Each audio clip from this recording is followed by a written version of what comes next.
السلام عليكم ورحمة الله.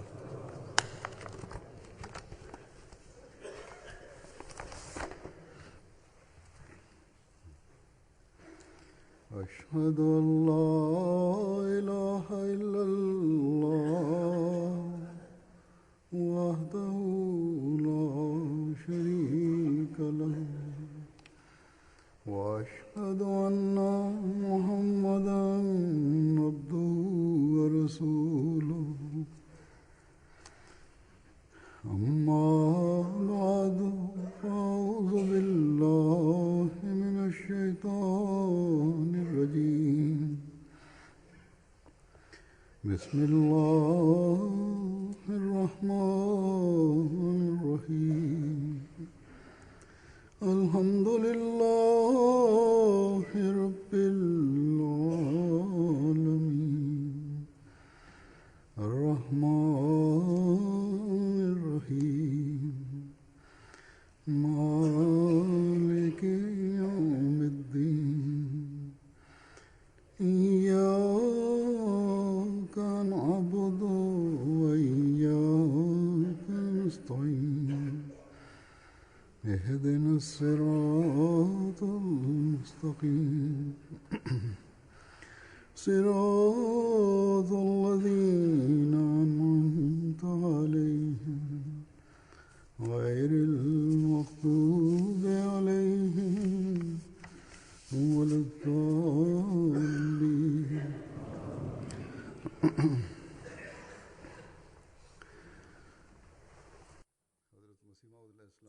Bismillahirrahmanirrahim. Halifa mtukufu ayyadhahullahu ta'ala ibn Asal Aziz anasema kwamba Sayyidina Ahmad alayhi salatu wassalam ameandika sehemu moja kwamba Mwenyezi Mungu amefichika, lakini yeye anajulikana kwa kudra zake. Kwa kupitia maombi tunajua kuhusu Mwenyezi Mungu. Amesema mtu awe mfalme au mtu mwingine, kila mmoja anapata matatizo katika maisha yake, kwa sababu matatizo haya yeye anashindwa, na yeye wakati ule hajui afanye nini. Wakati ule kwa sababu ya maombi Mwenyezi Mungu anaondoa matatizo. Hazur anasema kwamba Sayyidina alayhi salatu wassalam kwa kupitia njia mbalimbali ameeleza umuhimu wa mada hii. Masahaba wa Sayyidina Ahmad alayhi salatu wassalam wao walipata elimu ya mada hii kwa sababu ya kukaa na Sayyidina alayhi salatu wassalam. Wao walikuwa wakitegemea maombi kiasi hiki kwamba wale wasiokuwa wanajumuia wao pia waliathirika sana kwa kuona hali ya masahaba hawa. Wale ambao waliokuwa si wanajumuia walikuwa na imani kwamba maombi ya wanajumuia yanapokelewa sana. Hazrat Muslih Maud radhiyallahu ta'ala anhu anasema kwamba tukio moja lilielezwa mbele ya Sayyidina Ahmad alayhi salatu wassalam. Kwa kusikia tukio lile Sayyidina Ahmad alayhi salatu wassalam alicheka sana, na tukio hili lilikuwa ya Munshi Arude Khan Saheb. Munshi Arude Khan Saheb mwanzoni alikuwa akija sana Qadian. Baadaye kwa sababu alipewa majukumu sana katika ofisi yake, kwa hiyo yeye ilikuwa si rahisi kupata likizo kutoka katika ofisi, lakini hata katika hali hii pia alikuwa akija Qadian. Hadhrat Musleh Maud anasema kwamba nakumbuka kwamba tulipokuwa watoto Munshi Arude Khan Saheb kuja kwake ilikuwa ya aina hii kwamba kama ndugu amekuja baada ya mwaka moja kukutana na jamaa yake, ingawa alikuwa akija haraka haraka, lakini alikuwa akikutana na watu kwa mapenzi kiasi hiki kwamba kama amekutana na hawa ndugu baada ya miaka na miaka. Ilmuradi tukio la Munshi Arude Khan Saheb lilipoelezwa mbele ya Sayyidina alayhi salatu wassalam, alieleza tukio hili akasema kwamba Munshi Arude Khan Saheb ni mtu ambaye kwake hata magistrate pia anaogopa. Anasema kwamba wakati fulani munshi sahebu akamwambia magistrate kwamba nataka kwenda kadhian nipatie ruhusa, lakini akakataa. wakati ule munshi arude khan saheb alikuwa akifanya kazi katika ofisi ya session judge, na munshi saheb akasema lazima nataka niende kadhian nipatie ruhusa, lakini magistrate akasema kwamba kazi ni nyingi, kwa hiyo huwezi kupata ruhusa ya kwenda kadhian. munshi saheb akasema ni sawa, ikiwa ni hivyo, ikiwa wewe unasema kwamba ni kazi ni nyingi sana na kazi yako haiwezi kufanyika, kwa sababu mimi nitaanza kufanya maombi dhidi ya kazi yako, na kazi ambayo unataka kufanya kazi ile haitafanyika. Hata kama wewe huniruhusu sawa, lakini kazi yako haitafanyika.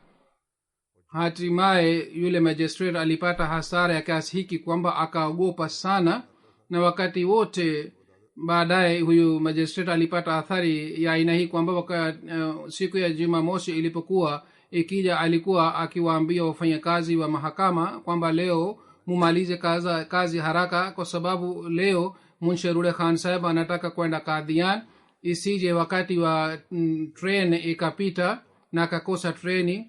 Kwa hivi yule hakimu yule magistrate mwenyewe wa Rude Khan Saheb alipokuwa akitaka kwenda Kadhian alikuwa akimruhusu. Aliogopa kiasi hiki kwa sababu maombi ya Rude Khan Saheb. Hazur anasema hawa walikuwa watu wa aina hii ambao athari ya maombi yao yalikuwa juu ya wasiokuwa na jumuiya. Hili ni jambo kwalo tunatakiwa tulizingatie siku hizi pia, na tunatakiwa tuje karibu zaidi na Mwenyezi Mungu. Hazur anasema naeleza matukio kadhaa yaliyoelezwa na Hazrat Musleh Maud radhiyallahu ta'ala anhu kuhusiana na Sayyidina alayhi salatu wasalam, na matukio haya ni muhimu sana kwa ajili ya malezi yetu na tarbiyati yetu. Alifa mtukufu anasema kwamba duniani watu wa tabia mbalimbali wanapatikana. Wengine wanakuwa na hisi kali sana, wengine si ya aina hii. Wengine kwa sababu ya hali fulani au kwa sababu ya msimu fulani wanakuwa na hisi kiasi hiki kwamba hawawezi kupambana na hali ile.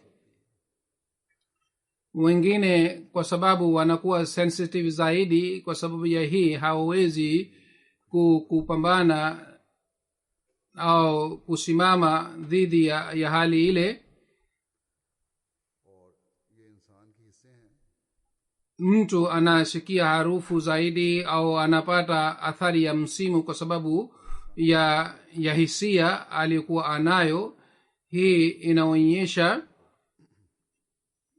kwamba kila mtu anakuwa na hisia yake, na watu wengine wanakuwa na hisia kali sana na wanapata athari haraka zaidi kuliko wengine, na wale ambao hawapati athari haraka zaidi wao hawawezi kuthibitisha kwamba athari ya vitu hivi havipatikani. Wapo watu wengine ambao wanaishi katika barafu lakini hawahisi baridi, lakini wapo wengine wanavaa soksi na wanavaa mavazi mazito kwa sababu ya baridi, na wengine hawasikii baridi hata kidogo. Lakini mradi wake si hii kwamba baridi haipo au baridi haileti athari yake, kwa sababu wengi wao ni aina hii kwamba hisia yao inakuwa kali sana. Vitu hivi vinaacha athari na matokeo yake pia yanapatikana. Hazrat Musleh Maud radhiyallahu ta'ala anhu tofauti ya hisia hii anaeleza mfano wake kwa kumpitia Sayyidina alayhi salatu wassalam. Hazrat Musleh Maud anasema kwamba Sayyidina alayhi salatu wassalam alikuwa akisema kwamba katika mji fulani watu walikuwa wanajadili kwamba mbegu ya uto inakuwa na joto sana, mtu hawezi kula hata robo kula, hata mtu kila robo kula atakuwa mgonjwa. Walikuwa wanajadili kwamba haiwezekani mtu aweze kula mbegu ya uto hata robo kilo. mtu mmoja miongoni mwa hawa akasema kwamba mtu akila robo kilo ya begu ya uto nitampatia zawadi rupia 5.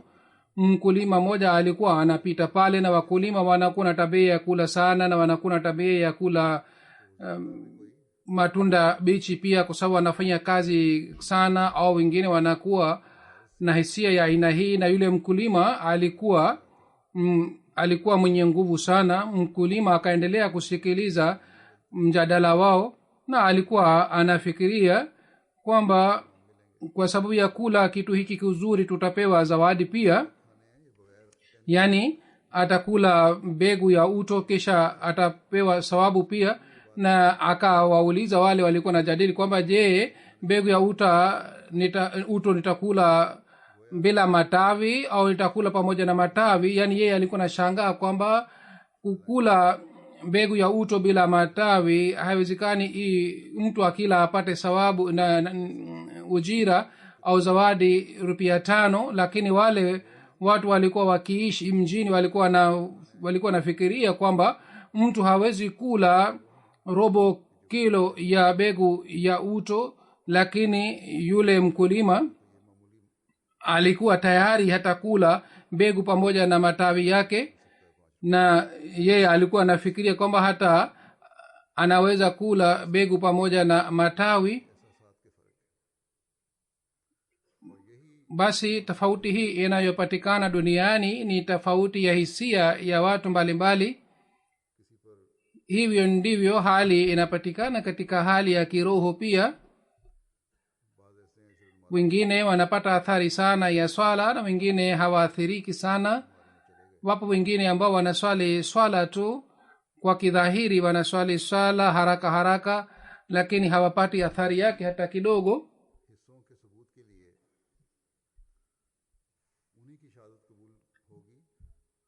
Kwa ajili ya hisia ya kiroho, kuthibitisha kwa ajili ya hisia ya kiroho, ushahidi wao utakubaliwa ambao wanakuwa na hisia hii zaidi, yani wale ambao wanafanya ibada na wanapata athari yake zaidi, wao wanaweza kutoa ushahidi wake. Basi katika jumuiya wengi wao wanapatikana wa aina hii ambao wanakuwa na hisia ya aina hii kwamba wanapata athari ya kiroho sana, kisha waweze kuwaelezea watu kwamba swala kwa hakika ni nini, uhakika wa ibada ni nini, na kwa ajili ya kupata ladha hii hisia gani inatakiwa ipatikane. Hazrat Muslih Maud radhiyallahu ta'ala anhu anaeleza tukio moja ambalo halifa wa kwanza alikuwa akilieleza tukio hili.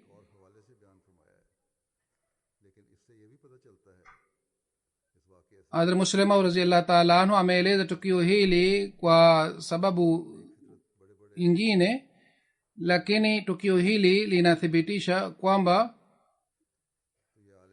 wakati maulama walipokuwa wakimjia Sayyidina alayhi salatu wassalam, walikuwa wakifanya bayati yake. Halifa wa kwanza radhiyallahu ta'ala anhu alikuwa akieleza kwamba mtaalamu mmoja ambaye alikuwa mtaalamu wa hali ya juu ya lugha ya Kiarabu na alikuwa mashuhuri sana katika bara la Hindi, alikuwa akiishi maisha ya kawaida. Mtu ambaye hajawahi kukutana naye kabla ya siku ile, alipokuwa akimwona alikuwa akifikiria kwamba huyu amekuja kutoka shamba, ni mtu wa kawaida. Jina lake lilikuwa Maulvi Khan Malik Saheb. Yeye alipata taarifa ya madai ya Sayyidina alayhi salatu wasalam, kwa hiyo akaja Qadian, na kwa kusikia madai ya Sayyidina alayhi salam akafanya bayat. Aliporudi Lahore akanuia kwamba akutane na Maulvi Ghulam Ahmad Saheb. Maulvi Ghulam Ahmad Saheb alikuwa akitoa darsa katika msikiti wa Shahi na alikuwa mwanafunzi wa Maulvi Khan Malik Saheb. Maulvi Ghulam Ahmad Saheb pia alikuwa mtaalamu mashuhuri sana. Watu wa Lahori walikuwa matajiri sana, kwa hiyo Maulvi Ghulam Ahmad Saheb hali yake ya kiuchumi ilikuwa mzuri na wanafunzi mamia walikuwa wakisoma kwake. Maulvi Khan Malik Saheb alipofika katika msikiti wa shahi, wanafunzi wa kule walikuwa hawamjui kwamba huyu ni mtaalamu wa aina gani. Kwa kuona mavazi yake ya kawaida na kwa kuona hali yake ya kidhahiri, wakadhani kwamba huyu ni mtu wa kawaida. Maulvi Ghulam Muhammad Saheb akamuuliza Maulvi Khan Muhammad Saheb kwamba niambie, umekuja kutoka wapi? Akasema nimekuja kutoka Kadian. Akashangaa na akamuuliza kwamba je, umekuja kutoka Kadian? Akasema ndio, mimi nimekuja kutoka Kadian. Akasema kwa nini? Akasema nilienda kwa ajili ya kuwa mfuasi wa Mirza Saheb. Akasema wewe ni mtaalamu wa hali ya juu, umeona sifa gani ndani ya Mirza Saheb kwamba umekuwa tayari kuwa mfuasi wake? Maulvi Saheb akamwambia katika lugha ya Kipunjabi kwamba wewe ufanye kazi yako, hata wewe huwezi kusema kale ya kula vizuri, yani uendelee kufanya kazi yako, wewe hata hujui vizuri kusema kale ya kulo. Kwa sababu Maulvi Ghulam Muhammad Saheb alikuwa mtaalamu wa hali ya juu. Maulvi Khan Muhammad Saheb aliposema maneno haya kuhusu yeye, wanafunzi wa Maulvi Ghulam Muhammad Saheb wakashirika sana na wakamwambia Maulvi Khan Muhammad Saheb kwamba wewe mzee umesema nini? Maulvi Ghulam Muhammad Saheb akawaambia wanafunzi wake kwamba kaeni kamia, yoyote anayesema huyu bana ni sawa kabisa. Huzuri anasema watu wenye tabia nzuri wa aina hii walikuwa wakipatikana, ambao walikuwa wakienda Kadian na walikuwa wakifanya bayati ya Sayyidina alayhi salatu wasalam, na walikuwa hawana kibiri ya elimu yao. Hivyo ndivyo Hazrat Muslim radhiyallahu ta'ala anhu anaeleza tukio lingine kwamba wakati wa Sayyidina alayhi salatu wasalam, Morabu alimjia Sayyidina alayhi salatu wasalam. Wale watu walikuwa wakija kwa ajili ya kuomba. Yule mtu alipotaka kuondoka kutoka Kadian, Sayyidina alayhi salatu wasalam akampatia nauli ili arudi, lakini yeye akakataa. Akasema mimi nilisikia kwamba umedai kuwa Masihi aliyeahidiwa, ndiyo maana mimi nimekuja hapa Kadian, sikuja kwa ajili ya kuomba fedha kutoka kwako. Jambo hili lilikuwa jambo mpya, kwa sababu watu wote walikuwa wakija katika eneo hili, wote walikuwa wakiomba msaada. Alikuwa huyu mtu wa kwanza ambaye hakuomba msaada. Kwa kuona hali hii, Sayyidina alayhi salatu wasallam akamwambia kwamba ukae siku kadhaa hapa katika Kadian. Akakaa Kadian. Sayyidina alayhi salam akateua watu kadhaa ili waweze kumhubiri.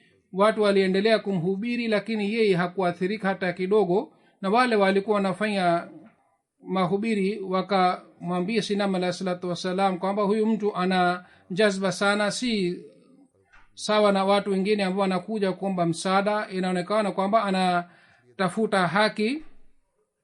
Hazur anasema siku hizi watu wanaojiunga na jumuiya wanakuwa na hamu ya kupata haki. Kwa hiyo wao wakamwambia Sayyidina alayhi salatu wasallam kwamba tafadhali ufanye maombi kwa ajili yake huyu bwana. Sayyidina alayhi salam akamwombea. Aliambiwa kwamba huyu bwana atapata mwongozo kwa kudra ya Mwenyezi Mungu. Siku ile ile huyu mtu akapata wazo ya aina fulani, na asubuhi alipoamka akafanya bai'a, kisha akarudi.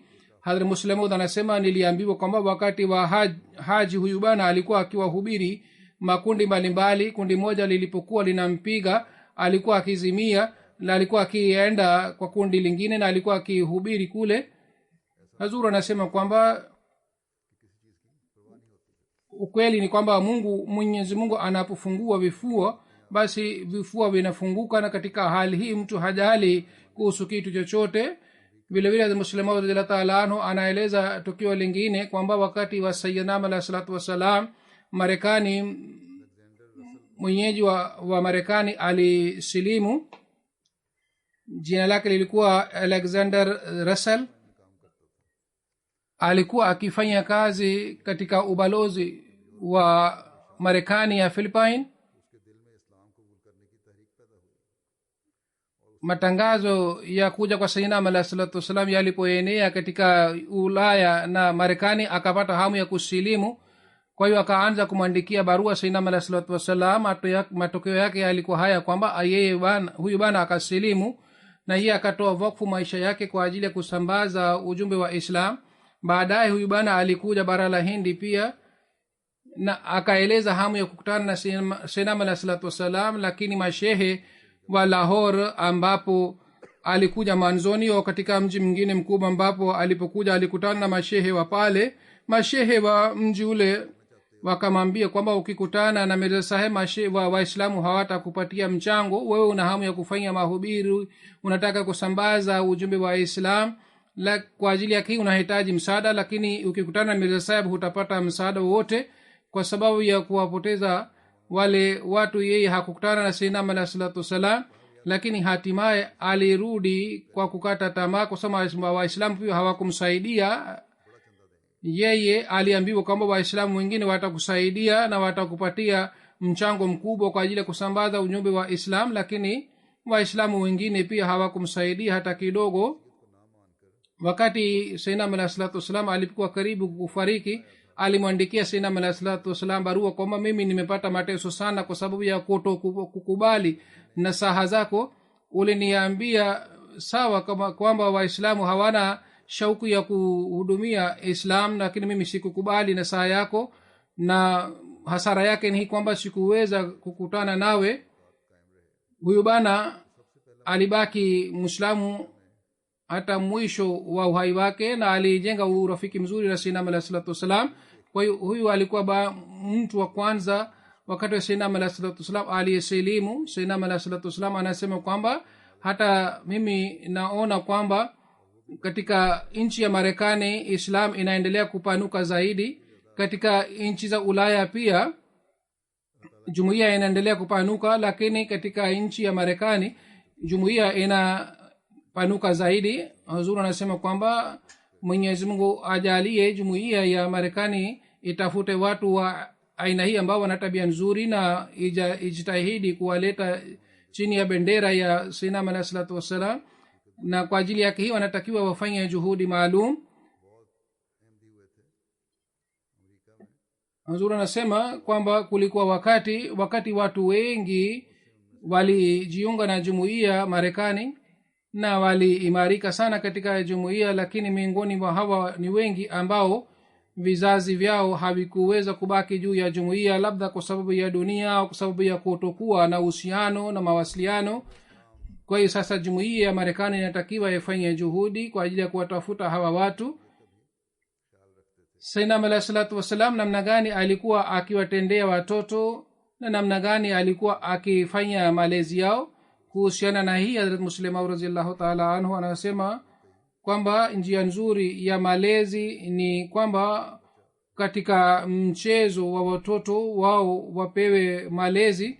Mwanzoni mtoto anapokuwa mdogo sana, kwa kupitia storia mbalimbali malezi yanafanyika vizuri, kwa sababu katika umri wa utoto kwa kupitia stories watoto wanapata shauku sana. sayyidina alayhi salam pia alikuwa akituelezea stories mbalimbali. baadhi wakati alikuwa akituelezea tukio la Yusuf alayhi salam, baadhi wakati Nuh alayhi salam, baadhi wakati ya tukio la Musa alayhi salatu wasalam. Kwa ajili yetu hizi zote zilikuwa stories, ingawa zilikuwa matukio yaliyotokea.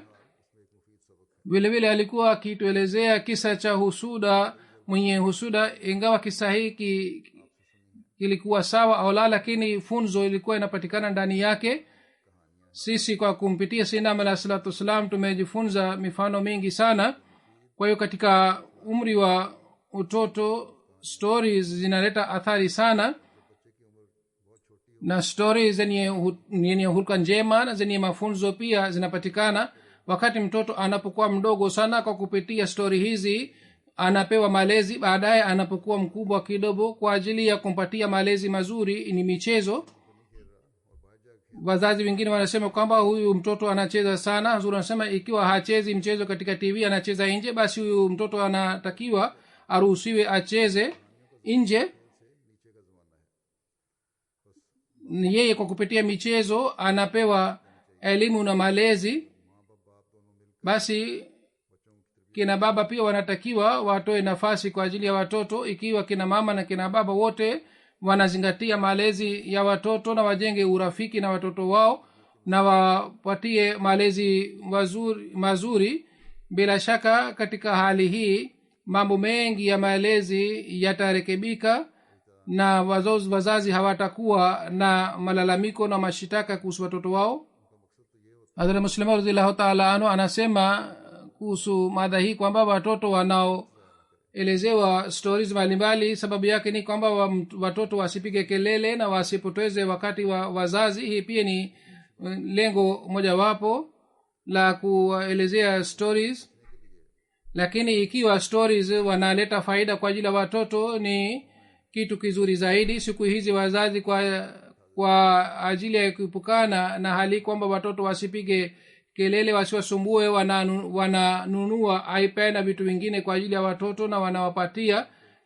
Ikiwa juu ya tv ni story nzuri yenye manufaa ni sawa. pengine watoto wanapoteza wakati wao, hasusan watoto wadogo hawatakiwi wakae kwa muda mrefu mbele ya tv. Kwa sababu ya hii macho yao yanaharibika, na hasusan watoto ambao ni chini ya miaka miwili. Watoto wanasema wao wakitumia vitu hivi fikira yao pia inabadilika na baadaye athari mbaya inapatikana juu ya fikira zao. Hadha Muslima radhiyallahu ta'ala anhu anasema jinsi aliyokuwa akituelezea Sayyidina alayhi salatu wasallam stories mbalimbali, tulikuwa tukipata faida kwa kupitia story hizi. Ikiwa Sayyidina alayhi salatu wasallam asingetueleza story hizi tungepiga kelele na yeye asingeweza kufanya kazi. Kwa hiyo ililazimika kwamba angetuelezea story hizi ili tukae kimya, na hususan usiku kwa ajili ya kutupatia malezi mazuri. Sayyidina alayhi wasallam alikuwa akieleza stories mbalimbali. Ikiwa mtoto hapewi kazi ya interest anapiga kelele, na yeye akielezwa story anakaa kimya. Hazuru anasema siku hizi vitu vingine vimepatikana siku hizi. Kwa sababu ya vitu hivi wazazi hawafanyi juhudi na vile vile hawana uhusiano mzuri na watoto wao. Kwa hiyo kuhusu hii wazazi wanatakiwa wawe waangalifu sana.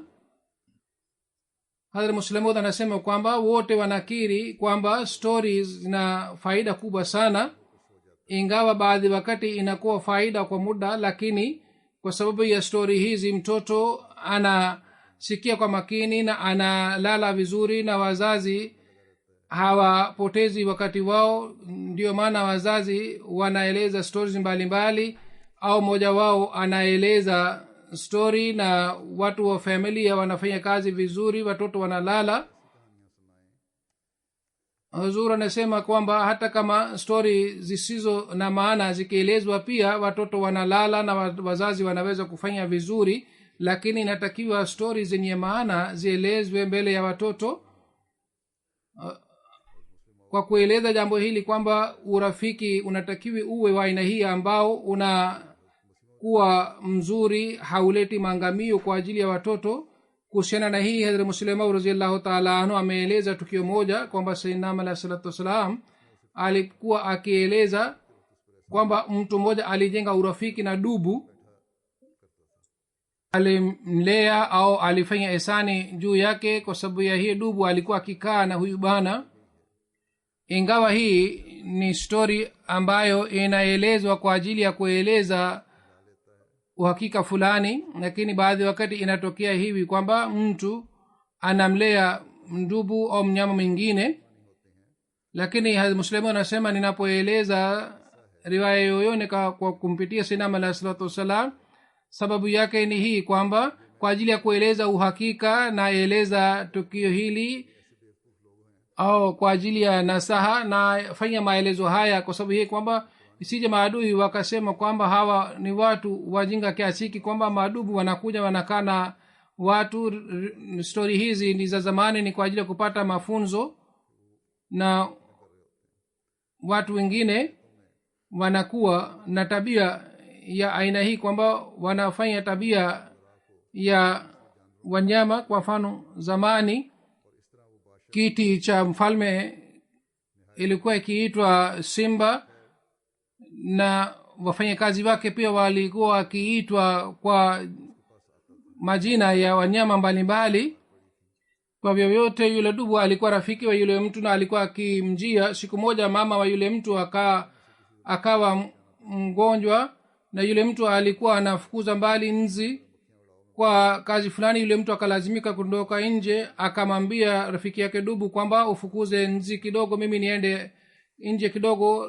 Yule dubu akaanza kufanya kazi ile, lakini kuna tofauti baina ya mkono wa mtu na ya mnyama, na mnyama hawezi kufukuza vizuri nzi kama mwanadamu. kwa hiyo alikuwa anafukuza mbali nzi, lakini yule nzi alikuwa anakuja tena na kukaa juu ya mama yake. Dubu akaona kwamba nzi anakaa mara kwa mara juu ya uso wa mama wa rafiki yangu na anamsumbua. kwa hiyo akachukua jiwe kubwa sana na akapiga juu ya nzi. Nzi alikufa, lakini mama yake pia alijeruhiwa. huu ni mfano, lakini maana yake ni kwamba watu wajinga wanafanya urafiki na watu, lakini hawajui namna ya kufanya urafiki. baadhi wakati wanataka heri, lakini kwa hakika inakuwa maangamio. ikiwa wale watu wangetaka heri kwa ajili ya huyu mtu, wasingempoteza. mtume sallallahu alaihi wa alihi wasallam ameelezaje kuhusu urafiki? Amesema, msaidie ndugu yako awe mdhalimu au amedhulumiwa. Masahaba wakamuuliza mtume Muhammad sallallahu alaihi wa alihi wasallam kwamba hii ni nini? Je, sisi tumsaidie mdhalimu pia? mtume sallallahu alaihi wa alihi wasallam akasema, kwa kumzuia katika dhuluma mnamsaidia mdhalimu. hii ndiyo ni maana ya hii kwamba msaidie rafiki yenu kila wakati. urafiki halisi ni kwamba kwa ajili ya faida ya rafiki, hata kama mnalazimika kwenda kinyume chake, muende kinyume chake. ikiwa hamfanyi hivi, basi mnamwangamiza au mnampatia hasara. watu wengi hawaelewi nukta hii. Hazrat Muslim Maud radhiyallahu ta'ala anhu ametoa mfano moja wa Qadian kwamba mtu fulani alipigana na mtu fulani, rafiki yake moja, bila kufikiria hata kidogo, kwa ajili ya kutimiza haki ya urafiki akajiingiza katika mapigano. baadaye mapigano yalikwisha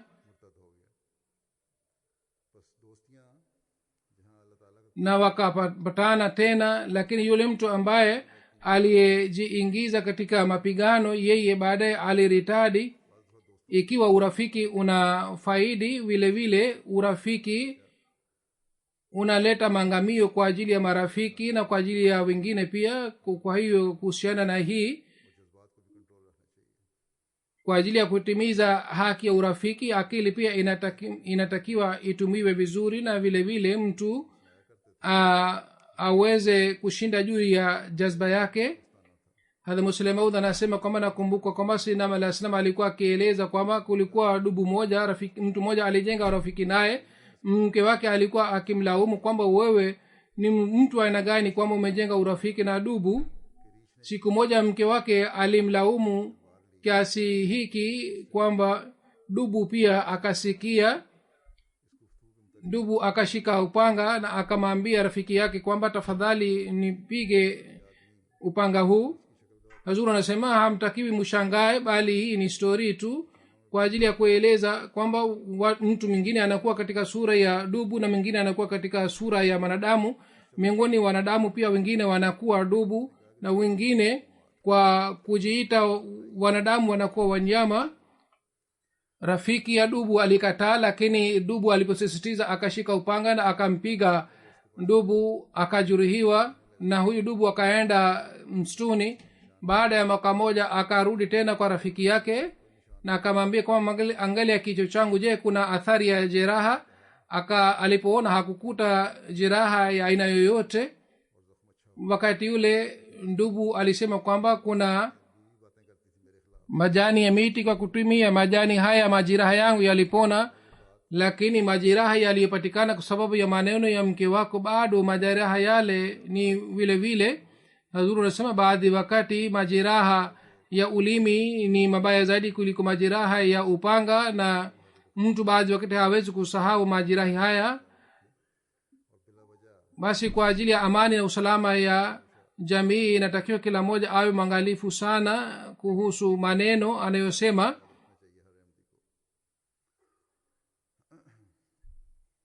Funzo hili ni la aina hili kwamba kila mwanajumuiya anatakiwa alikumbuke. Halifa mtukufu anasema kwamba baada ya kumpokea sayyidina alayhi salatu wassalam, kila mwanajumuiya anatakiwa alinde imani yake. Baadhi wakati kuna mambo madogo madogo ambayo yanaharibu imani, yanapoteza imani, kama niliyoeleza kwamba mtu mmoja kwa sababu ya kumsaidia rafiki yake baadaye alipoteza imani yake na aliritadi. Baadhi wakati inatokea hivi kwamba mtu akizungumza dhidi ya maneno ya Mwenyezi Mungu mtu anaharibu imani yake. Basi tunatakiwa tuendelee kuchunguza hali yetu.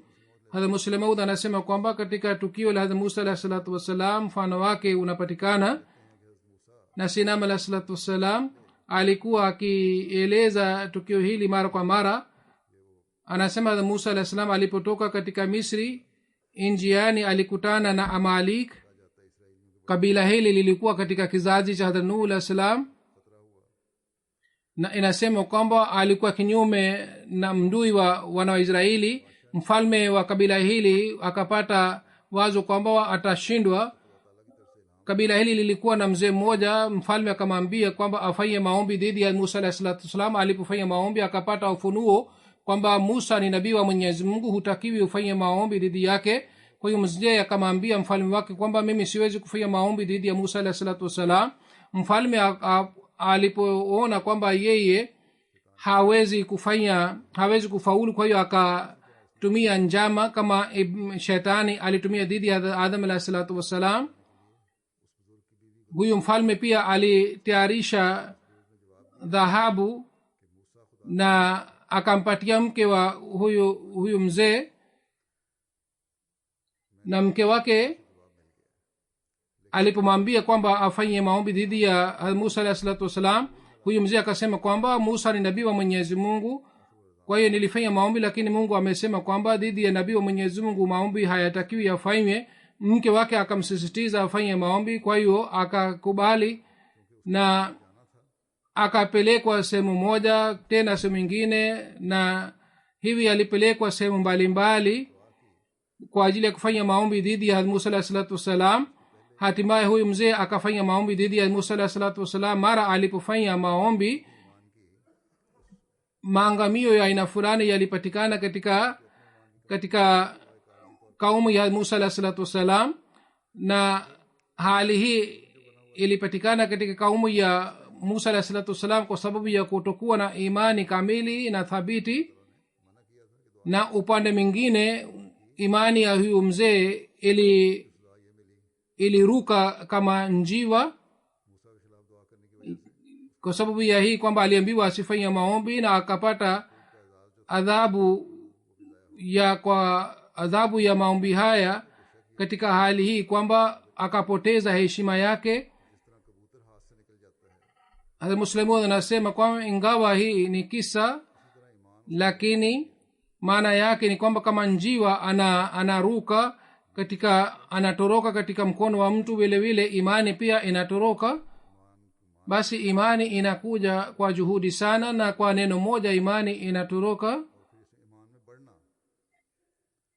Kubali kitu au kuamini na kuimarika katika imani ni kitu ambacho kinahitaji juhudi sana, lakini kwa sababu ya neno moja linaposemwa dhidi ya ridhaa ya Mwenyezi Mungu, kwa sababu ya neno hili moja tu imani inapotea. Kwa hiyo mtu anatakiwa awe mwangalifu sana na aendelee kuchunguza hali yake. Kwa kumpitia Sayyidina alayhi salatu wasalam, Hadhrat Muslim radhiyallahu ta'ala anhu anatukumbusha kuhusu kumkumbuka Mwenyezi Mungu. Hadhrat Masih Maud alayhi salam alikuwa akieleza maneno haya ya mzee fulani kwamba mtu anatakiwa mikono yake iendelee kufanya kazi, lakini moyo wake unatakiwa uelekee Mwenyezi Mungu. umwelekee mwenyezi mungu. vile vile kuhusu mzee moja ni mashuhuri kwamba mtu mmoja akamuuliza kwamba kiasi gani nifanye nimkumbuke mpendwa wangu. Akasema kwamba unataka kukumbuka mpendwa wako, tena unataka kuhesabu mara ngapi umehesabu. kwa hiyo mwenyezi mungu anatakiwa akumbukwe bila kuhesabu, lakini baadhi wakati fulani inapangwa kwa ajili ya kumkumbuka. sababu yake ni kwamba wakati ule yeye hafanyi kazi ingine bali anamkumbuka mwenyezi mungu tu. kwa hiyo kwa ajili ya kupanga wakati fulani pia mtu anatakiwa amkumbuke mwenyezi mungu. watu wa dunia siku hizi hawatoi nafasi hii, wanatakiwa watoe nafasi kwa ajili ya kumkumbuka. vile vile wakati wa kusimama na kukaa wamkumbuke mwenyezi mungu na ihsani za mwenyezi mungu zikumbukwe. Hazur anasema kwamba kusikiliza vizuri mambo ya dini na kukumbuka na vile vile kufuata mambo haya ya dini inatakiwa liwe lengo la kila mwanajumuiya. kusikiliza hutuba mbalimbali na kushiriki mikutano mbalimbali au kusoma kitabu kwa muda fulani na kupata athari yake kwa muda fulani na kisha baadaye mtu asahau asikumbuke, ikiwa mtu ana tabia ya aina hii haileti faida ya aina yoyote. Muslimu radhiyallahu ta'ala anhu anasema kwamba Sayyidina alayhi salatu wassalam akaanza kutoa hutuba katika hafla za kina mama kwa ajili ya malezi. siku moja Sayyidina alayhi salam akasema tunatakiwa tujaribu kina mama kiasi gani wanaelewa hutuba zangu. mwanamke mmoja alikuja kutoka nje ya Kadhian. Sayyidina alayhi salatu wasalam akamuuliza kwamba mimi tangu siku 8 natoa hutuba kwa ajili ya malezi, mimi nimeeleza nini katika hutuba zangu? Huyo mwanamke akasema kwamba wewe umesema maneno ya Mwenyezi Mungu na ya mtume wake, zaidi ya hayo hukueleza kitu kingine. Sayyidina alayhi salatu wasalam alihuzunika sana kwa kusikia jibu hili, na yeye akaacha kutoa hutuba tena katika kina mama, na akasema kwamba kina mama wetu wanaghafilika kiasi hiki kwamba wao inaonekana wanahitaji mafundisho ya msingi, wao hawawezi kuelewa elimu ya juu. Al-Muslimaud anasema kwamba hii ndiyo ni hali ya kina baba pia. Hazur anasema kwamba hata siku hizi wanaume wengi wana hali ya aina hii. hata sehemu nyingine hali inakuwa tofauti na hii. wanawake sehemu nyingine wana elimu zaidi kuliko wanaume, na wao wanapokumbusha wanaume kwamba hii ni elimu ya dini au mafundisho ya dini unatakiwa ufuate, lakini wanaume wanasema kwamba dini inasema mambo mengi sana, sisi hatuwezi kufanya hayo yote, sisi tutafanya sawa na hali yetu. Hazuru anasema kwamba ikiwa mtu anapokuwa na tabia ya aina hii, basi anaendelea kuanguka chini zaidi na zaidi, polepole anakuwa mbali na dini. Hazrat Muslimaud anasema kwamba dhidi yake angalieni hali ya maswahaba, kwamba usiku na mchana walikuwa wakimsikiliza mtume Muhammad sallallahu alaihi wasallam, na mara moja walikuwa tayari kufuata amri zote za mtume Muhammad sallallahu alaihi wasallam. Wakafikisha maneno haya ya mtume Muhammad sallallahu alaihi wasallam duniani na wakafuata. Kisha ni vitabu ya Sayyidina alayhi salatu wasallam. Kila mwanajumuiya anatakiwa asome vitabu hivi, lakini kumbukeni, msifanye hivi kwa ajili ya kupata ladha tu, bali mfanye hivi kwa ajili ya kupata faida na kwa ajili ya kufuata amri hizi. Mkisoma Qur'ani mzima kwa ajili ya kupata ladha, ninyi hamwezi kupata faida hata kidogo. Lakini ikiwa mnasoma Qur'ani tukufu kwa kufikiria kuhusu sifa za Mwenyezi Mungu, na mkisema subhanallah mara moja tu kwa kufanya hivi, basi imani yenu itaimarika sana. Sayyidina alayhi salatu wasalam wakati fulani alieleza katika hafla moja kwamba baadhi wakati tunafanya tasbihi, na baadhi wakati kwa sababu ya tasbihi moja tunapata imani sana. wakati ule mimi nilikuwa sipo pale, kijana mmoja akasikia maneno haya na akaja kwangu na akasema kwamba mimi sikuelewa Sayyidina alayhi salam amesema nini katika hafla. Yeye alikuwa hana uzoefu, lakini mimi wakati ule nilikuwa kijana wa miaka 17, lakini nilikuwa na uzoefu. Nilipomsikia anasema hivi, nikasema ni sawa, inatokea hivi. Akasema namna gani? nikasema mara chungu mzima mimi nimeshuhudia kwamba kwa ulimi wangu nimesema mara moja subhanallah, na nikahisi kwamba imani yangu imeimarika sana, na subhanallah ilisemwa kwa moyo wangu. Kwa kusikia hii, huyu kijana akasema la hawla wala quwwata illa billah, yani haiwezi kutokea hivi. Sababu yake ilikuwa hii kwamba yeye hakufikiria maana ya subhanallah katika maisha yake. Yeye alikuwa akisema subhanallah siku nzima, lakini alikuwa hapati kitu chochote. Lakini mimi kwa uzoefu wangu nilikuwa nikijua kwamba niliposema subhanallah mara moja nikahisi kwamba zamani nilikuwa tofauti, lakini baada ya kusema subhanallah imani yangu imebadilika kabisa. Angalieni, mtume Muhammad sallallahu alaihi wasallam pia ameeleza mada hii vizuri, ila hali wakati ule nilikuwa sikusoma Bukhari Sharif, lakini uzoefu wangu ulikuwa sahihi.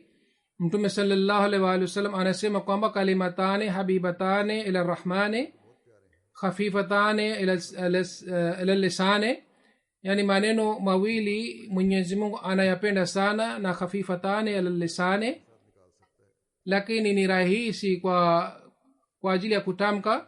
Yani mtu anaweza kutamka maneno haya bila shida, thaqilatane fil mizani, lakini siku ya kiyama wakati imani vitendo vitakapopimwa maneno haya yatakuwa mazito sana.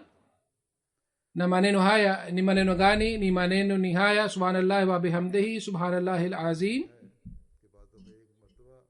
Anasema kwamba mimi nimezoea sana kusoma maneno haya. Baadhi wakati nimeona kwamba nikisema mara moja tu maneno haya imani yangu inaimarika sana na roho yangu inaimarika sana. Hazur anasema kwa hakika tunatakiwa tufikirie sana maneno na amri za Mwenyezi Mungu na tufanye juhudi ya kufuata amri hizi. Hii ndiyo ni kweli kwamba baadhi wakati mtu anapomtukuza Mwenyezi Mungu kwa moyo wake wote, anaona kwamba tasbihi ile inaleta athari.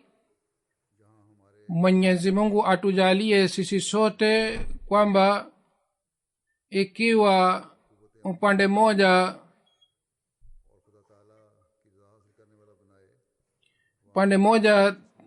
tasbihi inatusaidia kwamba tufanye vitendo vizuri na tupate ridhaa ya Mwenyezi Mungu, vile vile tumtukuze Mwenyezi Mungu katika hali ile ambayo itapatia madaraja makubwa roho yetu, na vile vile tupate ukaribu na Mwenyezi Mungu. Amin.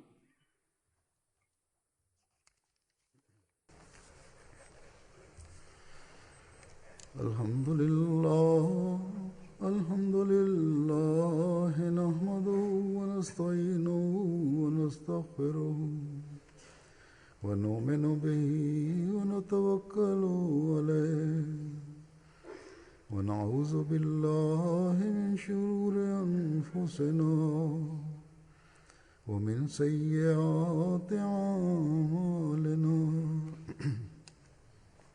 من يهده الله فلا مضل له ومن يضلل فلا هادي له ونشهد أن لا إله إلا الله ونشهد أن محمدا عبده ورسوله. عباد الله رحمكم الله، إن الله يأمر بالعدل والإحسان وإيتاء ذي القربى وينهى عن الفحشاء والمنكر والبغي يعظكم لعلكم تذكرون. اذكروا